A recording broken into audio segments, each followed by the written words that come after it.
rivers that form. And in this region, playas. In this region, playas antar. Playas. No? Are dandians. Playas are dandians. Are called. Are called alkali or saline lakes. Alkali called saline. Are called saline lakes. Saline lakes. In Rajasthan Bagar region, playas or dandians are called saline lakes. Saline lakes. అంటే మీకు ఏంటంటే ఈ ప్రాంతంలో ఉండేటువంటి మామూలుగా ప్లాయాస్ లేదా దండియాస్ ఏమంటారు ఉప్పు నీటి సరస్సులు అంటారు. ఈ ప్రాంతంలో ఉండేటువంటి ప్లాయాస్ ప్లాయల్లాగా ఉంటారు. ప్లాయాస్ దండియాస్ అంటే పేర్లు అంతే.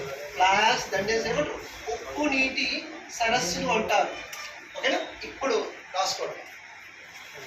Sambar lake, sambar salon lake. Sambar salon lake is the largest lake. Sambar saline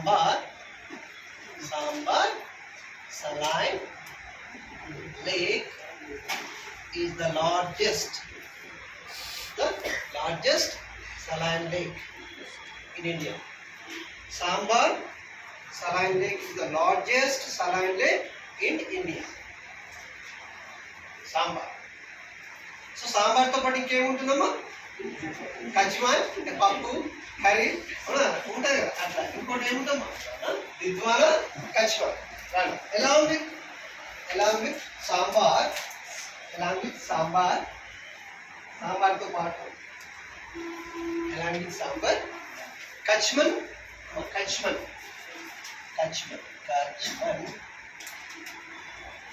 and Didwana. Kachman and Didwana saline lakes are existing. Kachman and Didwana saline lakes are existing. అమ్మ తెలుగులో మీరు రాసారా? ఏం రాశారు? ఈ యొక్క సాంబార్ సరస్సు ఉప్పు నీటి సరస్సు అనేది ఇండియాలో అతిపెద్ద ఉప్పు నీటి సరస్సు. దీంతో పాటు ఇంకేముంటాయేమో కచ్మాన్ దిద్వాన అనేటువంటి ఉప్పు నీటి సరస్సు ఉంటాయి.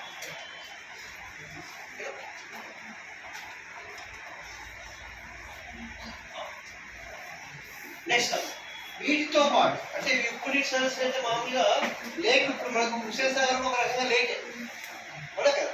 లేక్స్ ఎట్లా ఏర్పడతాయి మామూలుగా రివర్స్ ద్వారా వచ్చేప్పటి ఒక ఏరియాలో అలా ఆగిపోతుంది. అది పెద్ద ఫ్లో ఉండదు. ఫ్లో లేకుండా అట్లా ఆగిపోతుంది. లేక్ అవునా కదా. సో ఇవి కూడా చాలా